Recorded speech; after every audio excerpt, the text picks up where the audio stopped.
Hey friends, welcome to the April 2025 edition of A Reader in a Cinephile. April was a busy but good month for me, especially when I think about the books I read and the films I watched. Last month, I finished a book that has been on my to be read list for years.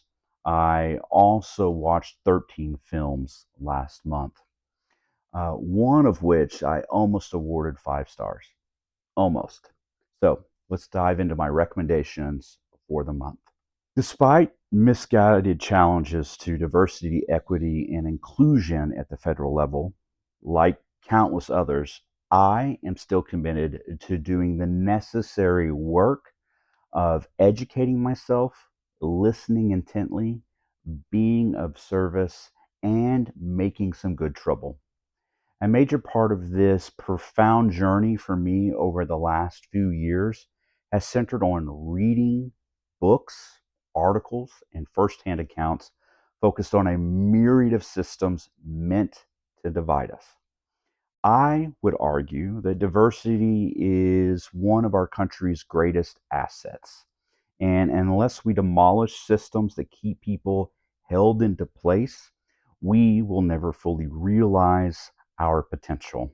The New Jim Crow is a book that examines the U.S. criminal justice system and argues that mass incarceration is a form of racial control akin to Jim Crow laws. This is a book that moved me deeply and profoundly. Every single page is loaded with stats, quotes, and insights worth saving for your next Thanksgiving dinner with that one uncle. Michelle Alexander, the book's author, expertly argues that the criminal justice system has morphed into another system of racial control. From the shackles of slavery to a war on drugs and today's calls for reform, she plainly and convincingly lays out the history of mass incarceration and its impact. Of course, we didn't reach the world's largest prison population without some cause. Poor policy decisions delivered us here, and this book does a great job of walking you through the process. Miss Alexander has created a work here that feels both damning and also a clarion call for robust reform. For this reason, I gave this book 5 out of 5 stars. It is a must read and a book deserving of deep discussion.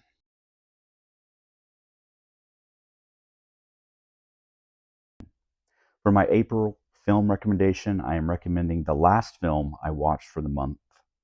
Alexander Garland, A24, an independent cinema darling, is quickly becoming one of my favorite directors. Ex Machina, Civil War, and Annihilation are all films that I absolutely adore. His latest film, co-directed alongside Ray Mendoza, is called Warfare, and it may be one of my favorite films of 2025 thus far. Warfare is centered on a platoon of American Navy SEALs on a surveillance mission gone horribly wrong in insurgent territory. What makes this film feel special and unique is the way in which it unfolds. Told is a boots on the ground story of modern warfare and brotherhood. Much of this film is experienced in real time, and it is based on the memories of people who actually lived through these events. Now, some of the criticism leveled at this film focuses on how apolitical this film can feel.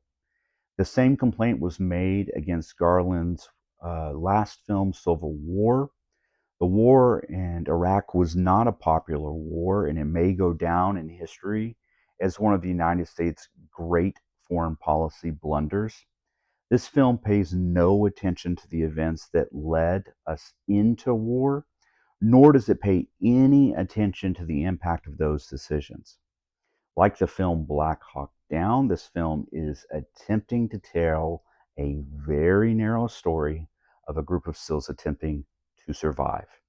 It is up to you as an audience member to wrestle with the reality of the decisions that put our sons and daughters in harm's way in the first place.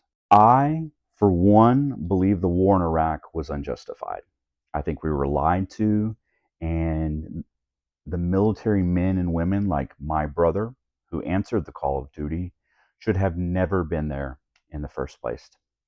Still, this movie tells an emotionally powerful story that is both gripping and enthralling. It had me on the edge of my seat and is a cinematic experience I will not easily forget. For me, I rated this film 4 out of 5 stars. I highly recommend you give it a chance. And those are my recommendations for the month of April. Thanks for spending a little time with me. I hope these recommendations are helping you find new books and films to explore. Until next time, be good to each other.